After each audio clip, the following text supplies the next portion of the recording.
So, I wrote a blog post a little while ago about where emotions are stored in the body, and it was super popular, and people still come to my website through that blog. I put it down below because people are really interested how emotions manifest in their body, and this is something I am very passionate about.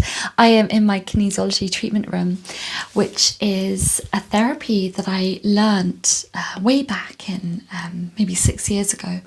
I had kinesiology when I was very burnt out, and through kinesiology, I released a lack of worthiness around love and met my then boyfriend, who I was with for 3 years, just a matter of weeks later. So kinesiology is a very powerful therapy and has a place very close to my heart, and it's where my whole journey started from. And it's basically a mix of chiropractic and traditional Chinese medicine, and it uses muscle testing, which is like and hold to get to the root cause of imbalances in the body.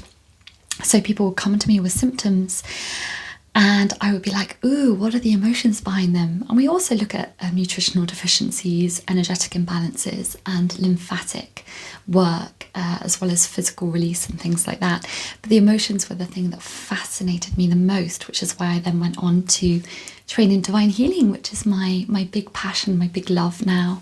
Again, all my links are below if you're interested in learning more about this. So in kinesiology, we have a really good understanding using traditional Chinese medicine of where emotions tend to sit in the body. So this is thousands of years old. It's really, really smart.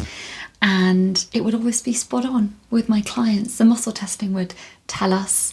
And muscle testing is connecting to your body's consciousness, its intelligence, and it's a really fascinating work. You try and hold your muscle up, and you just wouldn't be able to when something was relevant, or vice versa. So without getting too much into the intricacies of muscle testing, I wanted to share about some common symptoms and their emotional root cause in the body. Now, in traditional Chinese medicine, you have 5 elements. So I'm kind of going to start there, and then we're going to go into a little bit more detail.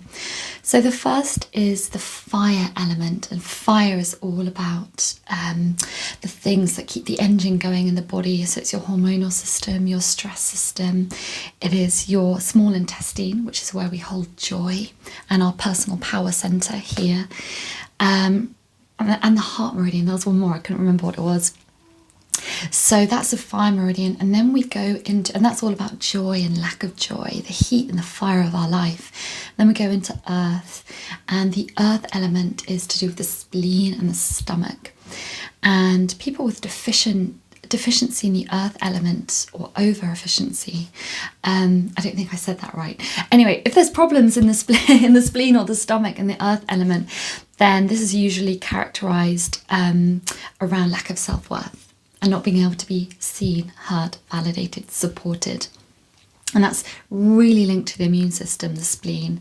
So there's a very, very strong resonance between the immune system and people's confidence. And the study of it is called psychoneuroimmunology. It's a mouthful, but a really interesting one to look up. And then we have the, what are we into next? A metal element. And metal is the large intestine and the lung.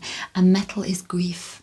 It's where we hold grief, which is why people with issues in their large intestine or their lungs, chronic lung infections, anything like that, I would immediately be looking at any grief that has happened in their life, any loss. It's not always obvious. It may be a loss of a person. It may be a loss of employment. It may be a loss of a personality that they held, or a type of person that they were, and then it changed. It could be a woman becoming a mother, for example. We grieve who we once were, even though we might be happy with who we are now. So grief really sits there, and the large intestine holds on to things. So issues with constipation are really, really common when there's an imbalance in the large intestine.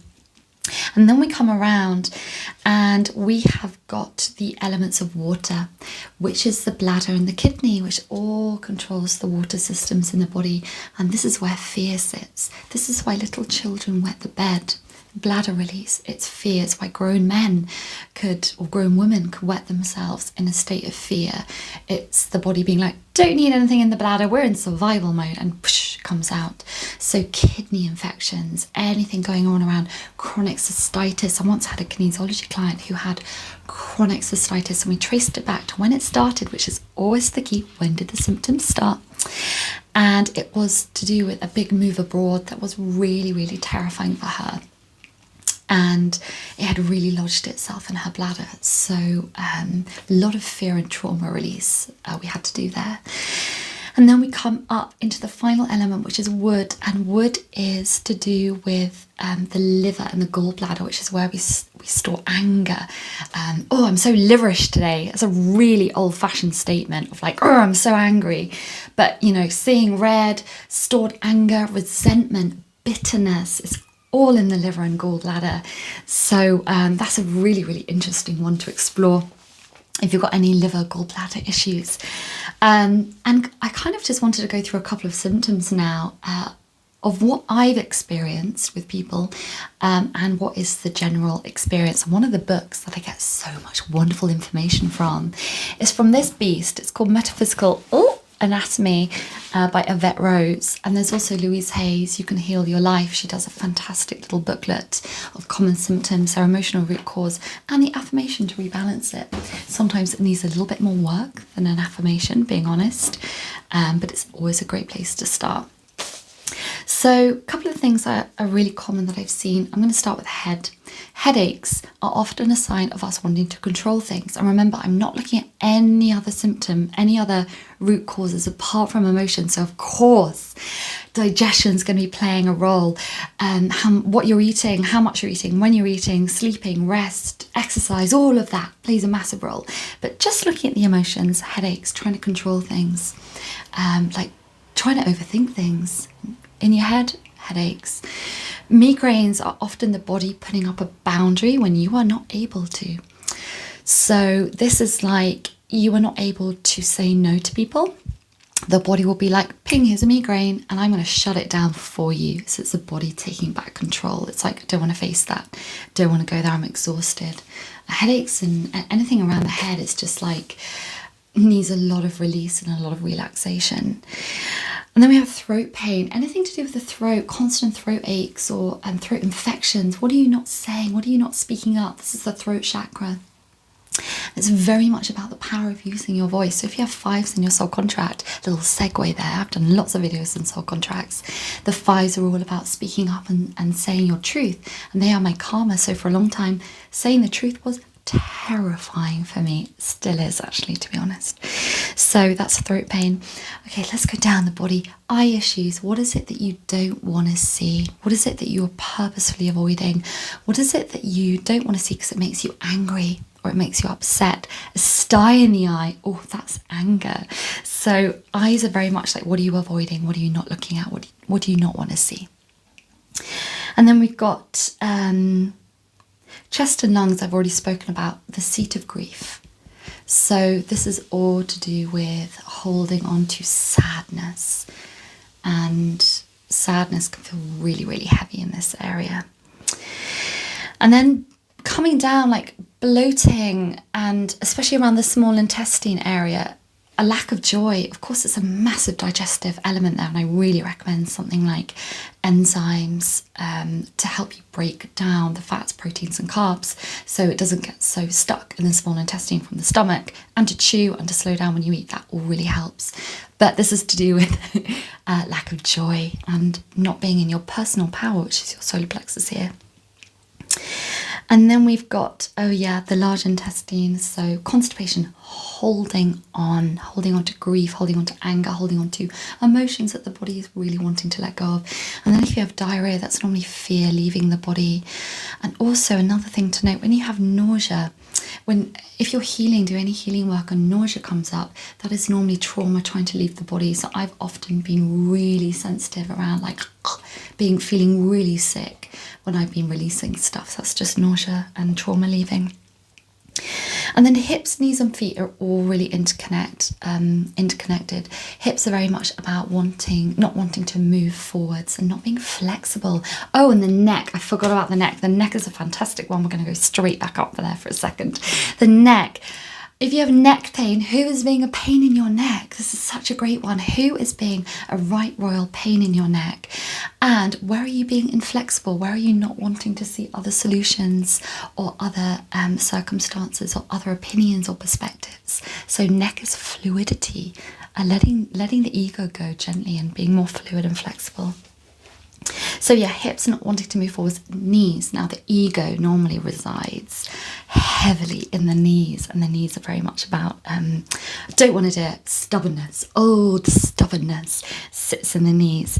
And then the feet are very connected to soul contract work as well. The feet are not wanting to move forwards, too scary, don't want to move forwards. And actually I recently, maybe this is too much information, I got a bunion on my foot, sprung out of nowhere, and I looked it up in my lovely big manual, my Bible here, and bunion's about fear of change of circumstances. And my boyfriend's just about to move in with me into my apartment. That's a really big, scary thing for me. It is for a lot of people, but I just thought that was really interesting that bunion popped up when I had been experiencing all of that fear. So I hope you enjoyed that. If you want to deep dive more into where emotions sit, this is the book that I recommend. I'll put the link below. And if you want to explore that even further, then try and find a systematic kinesiology practitioner, whether you're in the UK, the US or Europe. They're around and about. And they should be able to work with your emotions to find out what's under the surface, because everything densifies in the physical. Spiritual misalignment goes into emotional misalignment, which feeds into physical misalignment. This is where everything densifies in the 3D. So the physical body really does tell you everything. And as Gabor Mate says, the body really does keep the score. At the end of the day, we all need to de-stress and chill out a lot more, and then we'd all feel a lot better. I hope you like this. I talk a lot about spiritual guidance, emotional healing, and the soul contract reading work, which is just so phenomenal and transformative. So stay in touch, subscribe, hang out, put all my links below, and until next time, I wish you a really beautiful rest of your day.